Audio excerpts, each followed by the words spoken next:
Manchester United are the champions of Europe again.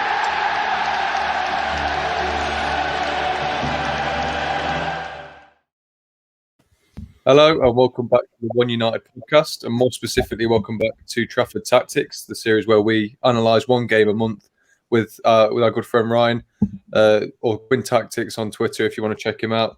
Here we take a tactical analysis of the big games each month. So I'm joined as ever by Henry. Henry, how you doing? Yeah, pretty good. You?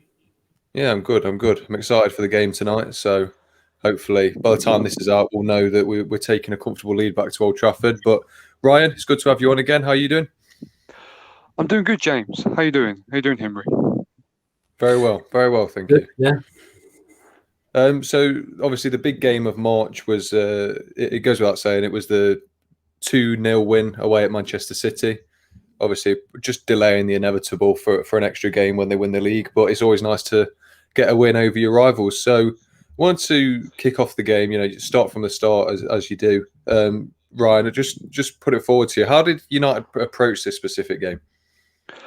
Well, it was quite the response to such an underwhelming display event against Crystal Palace in the midweek game. But it was a mix of counter-attacks, as we've come to expect in these sorts of games against the likes of City and so forth. But there's also a lot of pressing, and for me, it's kind of it's sort of a shift in how United have approached so-called bigger games this season. So obviously, counter-attacking is still a huge factor. But United have at times pressed quite high up the pitch, and that's kind of really benefited in these sorts of games. Like they did against Chelsea as well. Obviously, not the best of results. That was a 0-0. But United pressed quite intensely.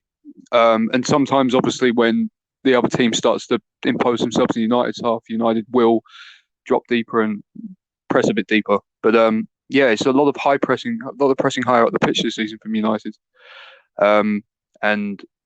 It brought a really good game. So could it be argued, obviously, we've got a bit of a habit of beating Guardiola's City now. So could it be argued that realistically the only way to beat this City side, from our point of view, is to sort of sit off, counter-attack as we do so well? And now we're obviously adding this pressing element, but is it still a case of we couldn't go there and really control the game in that sense? I think both mixed, because it was a mix, because United pressed high early on, but then as the game wore on, they did press a bit deeper. So I think it's the right moments to press against City more than an all-out high press, if that makes any sense. That's how I saw it anyway. But obviously pressing high early on kind of brought the first goal, which we'll talk about shortly. But yeah, it's a mix of pressing high and then defending a bit deeper to suit the way the game's going. Yeah, absolutely. I'll come to you then, Henry. I know you're critical of the way we play sometimes, and that's very justified. But we were talking before the show as well about how we set up for these big games. Are you happy about the way we set up for the City games and the big games that we've seen recently?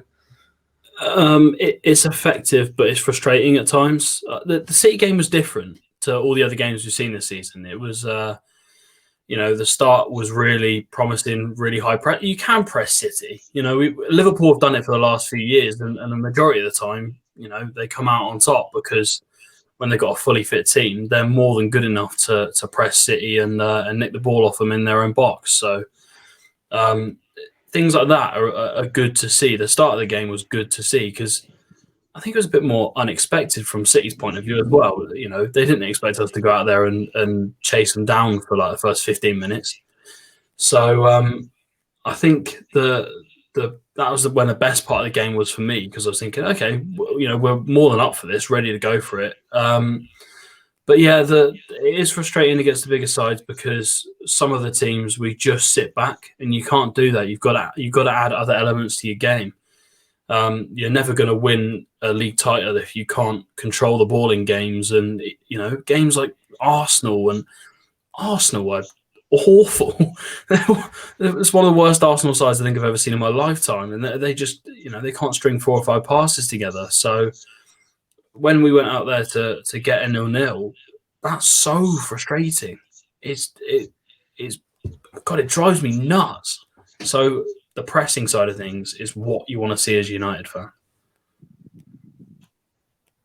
Yeah, definitely. Now, following on from that, Preston, obviously we started off the game with a bang, really, didn't we? The first minute penalty that Bruno Fernandes converted. So, what I'll come to you, Ryan. What exactly did we do so well to earn that penalty straight from the offset? Well, obviously United couldn't have really dreamt of a better start after Martial was brought down in the box quite clumsily by Gabriel Jesus. But I saw the move being ignited. I saw the whole situation being ignited by United winning the ball in City's half. So Fred closed down Jesus after he received the ball from a throw-in with his back to Fred, and then Fred challenged Jesus, and then the ball found its way to Rashford, who then dribbled forward, and then he was dispossessed. But then Martial brought the ball into the box before being fouled. So early on, United, they were intent on winning the ball high up the pitch and attacking quickly, and that won a penalty, and Fernandes converted the penalty to give United the lead. And I think after the goal in the early stages of the game, it just continued in that vein. So United were pressing high, and they formed overloads on the flanks, and the midfield and defensive lines pushed up to close down City when City were trying to build up. And then when closing City down higher up the pitch, those lines were narrow and compact, and it meant that there was less room for progression between the lines. So there was less space to link up in midfield, and then City had to switch the ball sideways from one flank to the other. And obviously, when City did that, United's shape would shift side to side, and United would press heavily on the side that City had the ball. And then when United did that, they were pressing in what I saw as a 4-4-2 shape. And then when pressing higher up the pitch, you had Martial occupying the centre backs, and then Fernandes supporting him. And then you had Rashford and Daniel James tucking inside, and then cutting out the passing from City's fullbacks.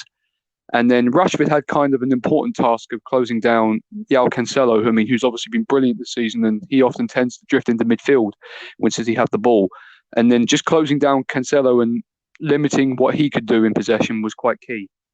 And obviously, I thought that in the open, as Henry first mentioned, the first 15 minutes of the game, it was really effective from United. They were really good in that sense.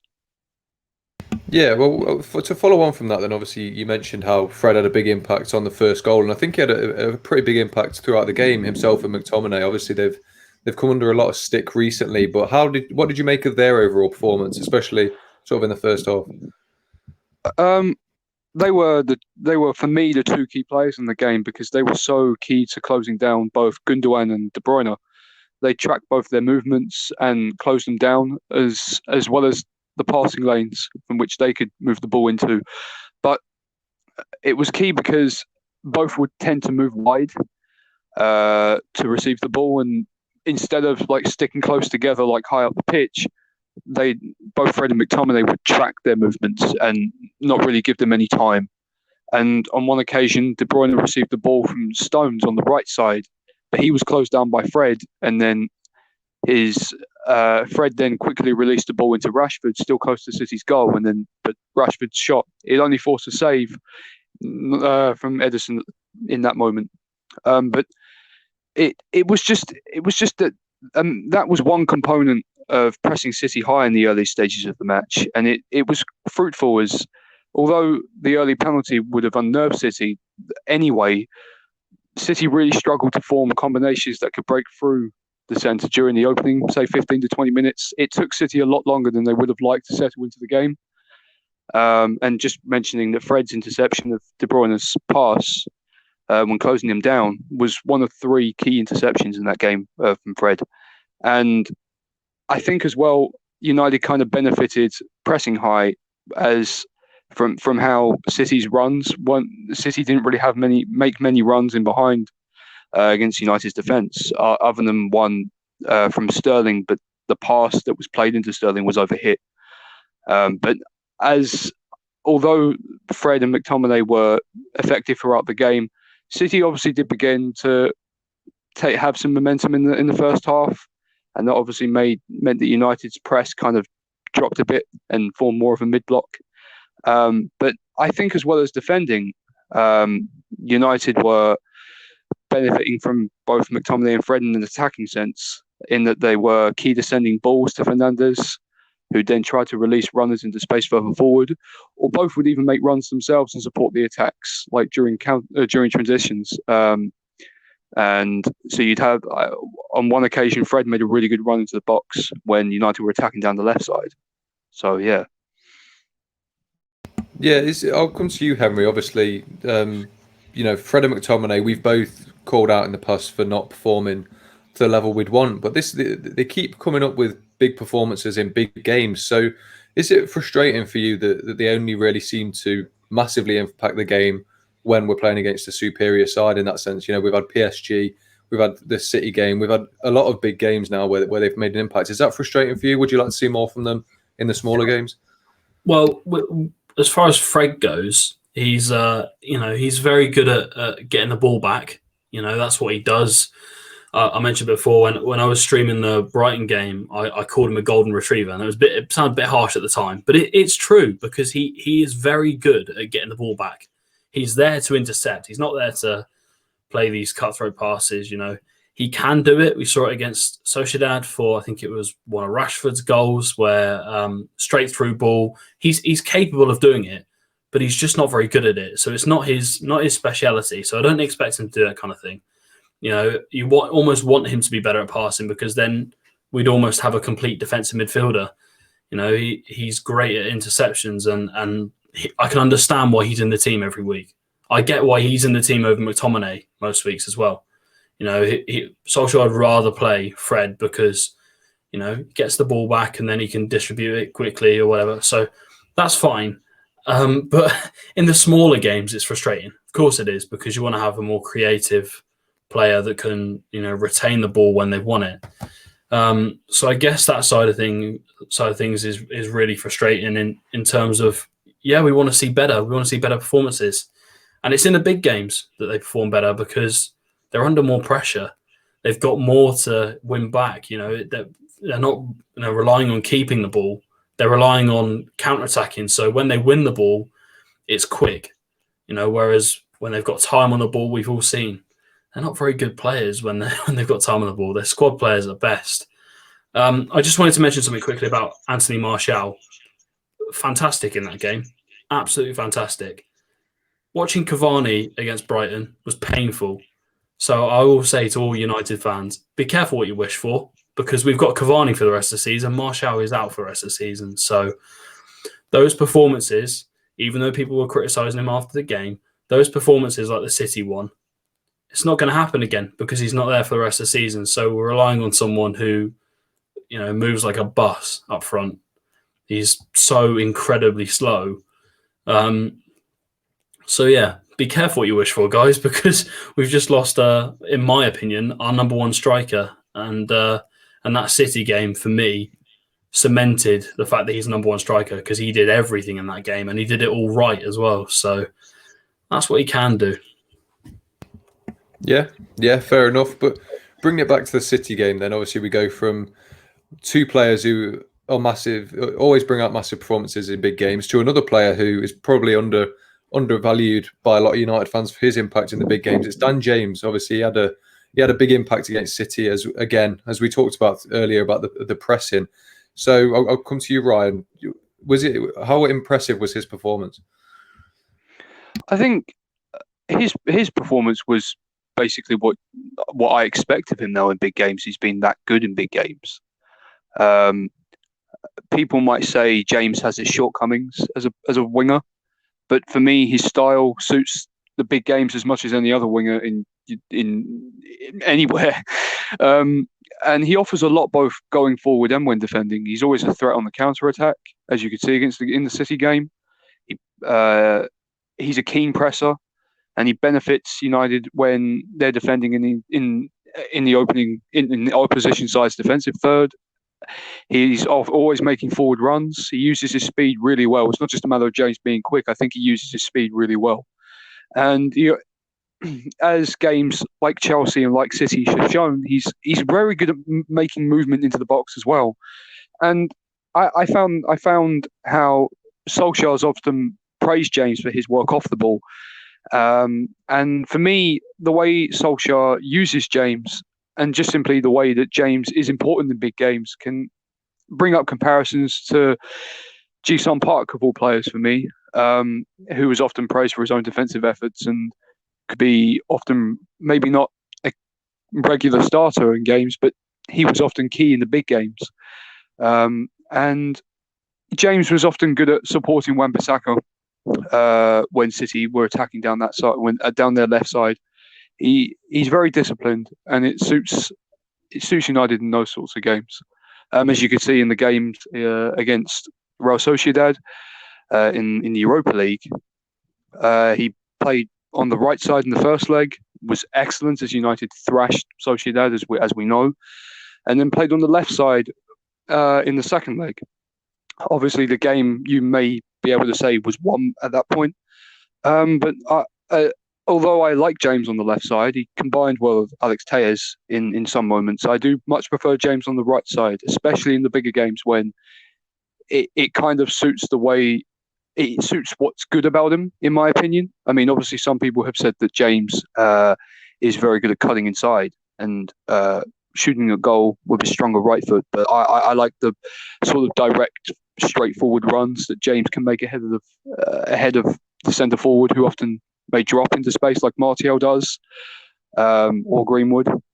And that was seen against City. He was just very, very good. Again, in a so-called bigger game. Yeah, definitely. I can't help but agree with you. We'll move on then to another big performer. We seem to have everyone on the pitch that day was a big performer, but it was the man who came up with the second goal. I think it's probably reasonable to move on to that goal. It won us the game, didn't it, really? So it was Luke Shaw, yet another big performance. Obviously got us the goal, but defensively, he was remarkable again, in my opinion. How did you feel about his performance, Ryan? Just like you, very good both defensively and going forward. If we touch on the goal, it was again counter-attacking that defines United going forward in these sorts of games. So obviously, City made a quick start to the second half. Rodri hit the woodwork, but again, United doubled the lead. Dean Henderson's obviously been very good in place of De Gea in goal as of late, and there's no surprise from me that people are demanding that he be the number one. He's been very good. Other than there was a recent mistake that he made in a game where I think it was against. It was in the first leg against Milan. Yeah. He spilled the ball in as they equalised late on. But other than that, he's like no errors at all off the top of my head. And then his long throw picked out Shaw, who quickly skipped past Cancelo, who was too eager to press for me, push forward, and that obviously gave Shaw a lot of space to move into. And he carried the ball into the final third. I'll touch on that a bit more in a moment. And he played a 1-2 with Rashford before finishing brilliantly past Ederson. Now, the thing, I think the goal was quite almost a summary of what Shaw's so good at going forward, and that's his ball carrying. It brings United's attacks forward. It means that United often attack down that left side because of how effective Shaw is at bringing the ball into the box. It's quite remarkable how reliant United are in possession on the left back. I'm not trying to make light of how United are in other areas of the pitch, but United are so much better on the ball when Shaw plays, both in build-up and both when attacking. His runs off the winger, crosses into the box, but also simply when United were in build-up, his passes from out to in, the way that he moves to receive the ball from, say, Harry Maguire on that side, he's made leaps and bounds this season, and it's no surprise that he's in contention to be England's first choice left back. I think he should definitely be England's first choice left back. He's been brilliant this season, just overall going forward and when defending as well. I mean, we're talking mostly about Shaw going forward, but when defending, I had concerns at the start of the season. I thought at times that United's fullbacks could be exposed. But Shaw, he's a confident defender in 1v1s. And for me, anyway, in my opinion, his positioning's got much better as the seasons went on. So, yeah, Shaw was brilliant again in his goal. encapsulates just how effective he is going forward for United. Yeah, absolutely. I'll come to you, Henry. I think we seem to be speaking about it every week, just how good Luke Shaw has been this season. But is there anything you particularly credit to, other than obviously a bit of man management from Solskjaer? Just confidence. It's just the confidence to go forward and try things that he wouldn't have tried, a couple of seasons ago. He's now obviously come over his injury finally, and it looks like that's in the in the past, which is good. Doesn't seem to be any problems in that sense. He's had little injuries the last few years, which is why Alex Tellers was brought in, because it was like, okay, not only competition, but if Luke Shaw's not fit, then we've got a more than good enough left back in replacement. So I think it's that, and also the fact that we've got a right back who can't really attack. So a lot more goes down that side than So Rashford's going to get more service than James, for example, because Wan-Bissaka isn't. Well, he's worryingly bad going forward at the moment anyway. So you've got, it's 75-25 in terms of where we attack. We attack down the left so much more because you've got two competent, trustworthy players that, are going to create chances, whereas down the right-hand side is a completely different story. So a combination of like 3 or 4 things that have made him look better. And maybe you'll have less of an impact if Wan-Bissaka, hopefully, Wan-Bissaka improves in the next kind of year or so. I'd like to see him have less of an impact, because it means that we're balancing our team a little bit more, because it's so one-sided at the moment. Yeah, I think that's a really good point, actually. That would be. It's worrying how well he is playing, because it means probably we overusing him a little bit too much in terms of attacking play. But just to round us off, Ryan, obviously we've covered the second goal. Is there anything else in the game that particularly stood out to you? I just want to add on to just basically agree with what Henry said about Martial. Martial didn't score in the game, but Martial had such an impact otherwise. His movement, both dropping into deeper spaces and getting into the box, he was just excellent. And although I am a fan, I personally I'm a fan of Cavani, and I like the option that we have with him. But it is a bit more of a blow than some critics might be willing to admit. In which case, as Martial's injured, I would like to see Greenwood play central more often. I think that's where he should play in the long term. I don't really see Greenwood as a winger. So yeah, in Martial's absence, who was, as Henry said, very good against City, I would like to see Greenwood be given some more chances in a central position. But to conclude on the game, yes, City are on the verge of the title and have overall been fantastic this season. But on the day, United took their chances while City didn't. It could have been a different sort of affair had City taken some of their chances, but they were hit on the break effectively by United, and that's United's main strength, as we know. United were as intense off the ball as they were against Chelsea in the previous week, but against City, United were more clinical and they had more room to form counter-attacks, and the midfield of Fred and McTominay were important from both attacking and defensive standpoints, in my opinion. Absolutely. Well, we'll just round it up then, because obviously we're running out of time. So I'll come to you, Henry. It's a massive game, arguably another massive game at the weekend against Spurs, which in reality a win would probably seal our top 4 place, in essence. But given how well the game plan works against City, how do you want to see us set up against Spurs? You can't counter-attack against Spurs. You just can't. It's so much more difficult to do, because that's their whole game. That's what they do. We could sit back and whatever, but I don't think that would be as effective. I don't think Spurs would allow that to happen. I think they'll drop it deeper and rely on Kane and Son. So Son against Wan-Bissaka, I think at the moment, considering fitness and everything like that, and this might come back to bite me in the arse, but I'm backing Wan-Bissaka at the moment in terms of fitness.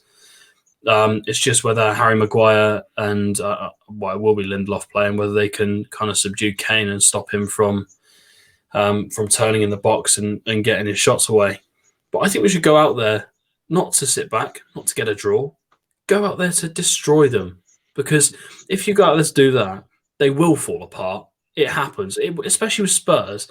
Their defence is garbage. It really is. Dan James, I back him to get a hat-trick against them. Their defence is that bad, you know. So I think we should go for it. I think we should go and attack them. Not just, you know, prove a point, but make a huge statement to the rest of the league. You know, if we can almost secure top 4 at the weekend and get a good result tonight, then, you know, we're on our way to hopefully a good end of the season. But these next 2 games and the Leicester game are the biggest games of the season for me. Yeah, fair enough. You're a brave man to back United ever scoring 3 goals in a game. Doesn't happen very often at all, does it? But we'll round it off there. We obviously capped with how much time we can have. So, Ryan, massive thank you for joining us. You've been brilliant as ever. Thank you very much. Thank you for having me again. Thank you.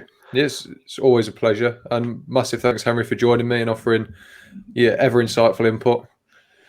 Appreciate it, man. Thank you.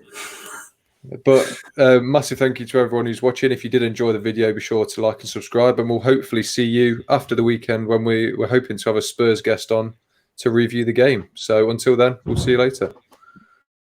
Manchester United are the champions of Europe again.